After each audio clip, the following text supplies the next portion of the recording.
Tonight's commentary is on a man named Bad Empanada, specifically a video that he uploaded onto his second channel, which is simply called Bad Empanada 2. Now before we continue, I should note that I actually do like Bad Empanada's content. Well, okay, I like the content he uploads on his main channel, which is very much history lessons or commentary similar to what I do. However, his second channel, where he uploads his Twitch streams, I think are rather hit and miss. And this video is certainly a miss. Vosh supports the Iraq War, bathes in the blood of 1 million murdered Iraqis. Now, I'll ignore that rather interesting choice for a title, to say the very least. Instead, I want to talk about the thumbnail and Bad Empanada's description of Vosh as a neocon, or a neoconservative, something which he also repeats in the video. So, yeah, Vosh is he's a neocon. He's a straight-up neocon. To which my only real response is, I don't really get how Vosh could be a neoconservative, given, no matter what you think of the guy, he's not a conservative. And neoconservatism is a subsect of conservatism. In general, I don't really think Bad Empanada knows what a neoconservative is. At the end of the video, he says that Vosh's rhetoric is more neoconservative than Henry Kissinger. Just straight up, bog standard, like base American imperialism.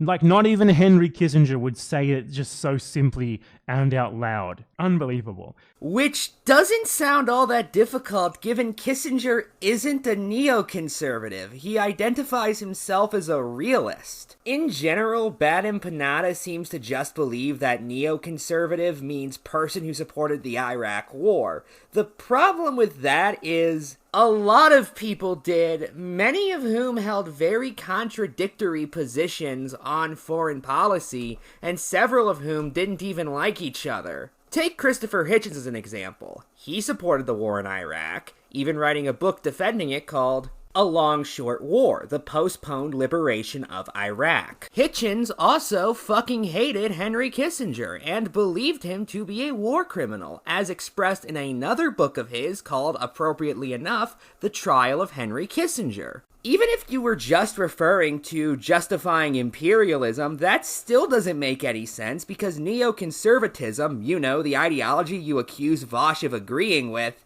is an idealist one in nature. Although it is true that both realism and idealism can be used as justifications for imperialism, said arguments in favor of it are going to be so radically different that there's just no real way to compare them. But I'm getting ahead of myself a little. What did Vosh say that was so openly neoconservative? Well, here's the clip Bad Empanada plays. But the 2003 invasion of Iraq, are you against that still? Yes.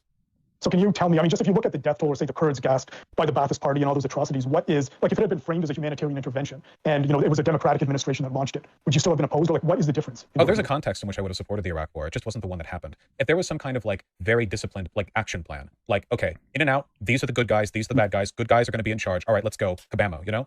The clip came from Vosh's debate with somebody over the topic of the NATO campaign against Yugoslavia in the 1990s. Which Vosh argued had overall positive results and the person he was debating disagreed with. Also, if you're going to define neoconservative as person who supported the invasion of Iraq, I'm just going to point out that many top Republicans who would later go on to support said invasion were actually against NATO's actions in the Balkans. Either way, here's the entire clip from that debate. And I would actually be curious, I mean, you were against the 2000, I don't know, like still if you are now, but the 2003 invasion of Iraq, are you against that still? Yes.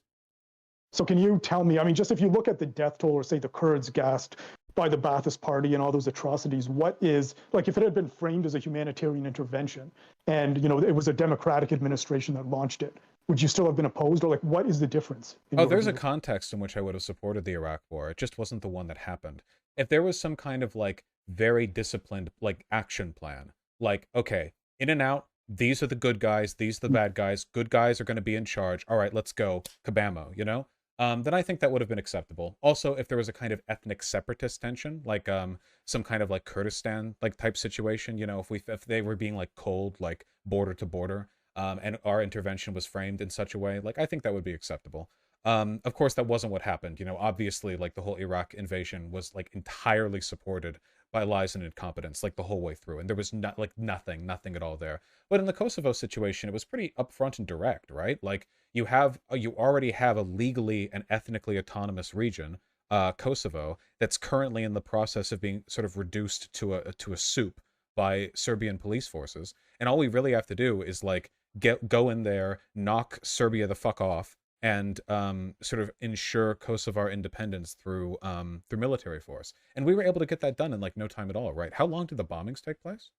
78 days, 79 days. First off, notice how Vosh specifically acknowledges that the justifications for invading Iraq were utter lies. This is important because Bad Empanada keeps responding by discussing how the war was sold to the American people. But he says right there that he's against the Iraq War, and then he goes on to describe a scenario in which he would have supported the Iraq War, which is precisely how the Iraq War was sold. Because he clearly supports the war actually happening for the claimed reasons that Bush and his cronies said that it was happening. They said, we're going to war because there's a bad guy and we're going to replace him with a good guy. And that is the exact same sort of base American imperialist rhetoric that Vosh is repeating here. He clearly would have supported the Iraq War. The reasons that they were stating for doing it are all the reasons that he says he would be happy with supporting. But the problem with that is Vosh would more than likely respond that when Bush and Cheney were saying that, they were lying. It's actually quite annoying that the fact that Vosh was making a very specific comparison to a different military action the US had previously engaged in, which he feels is justified, is completely left out.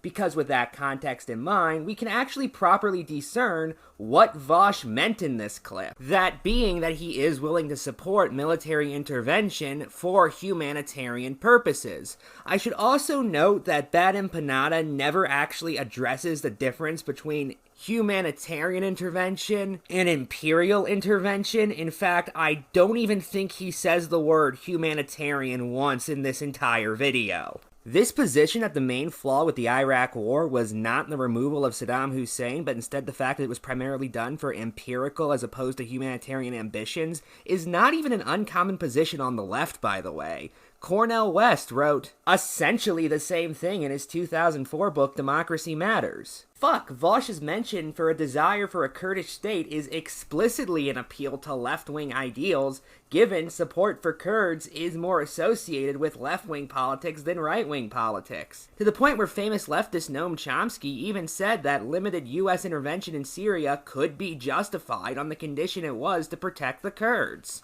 Is he a neoconservative now? None of this is even me saying that I necessarily agree or disagree with any of the values being talked about. All I'm saying is that this is much more complicated than the one-dimensional idea Bad Empanada seems to have about the world around him. Final thoughts, this video was far from terrible. However, the fact that it only really has one point and said point is bad obviously means the video itself is also bad. Good night and good luck.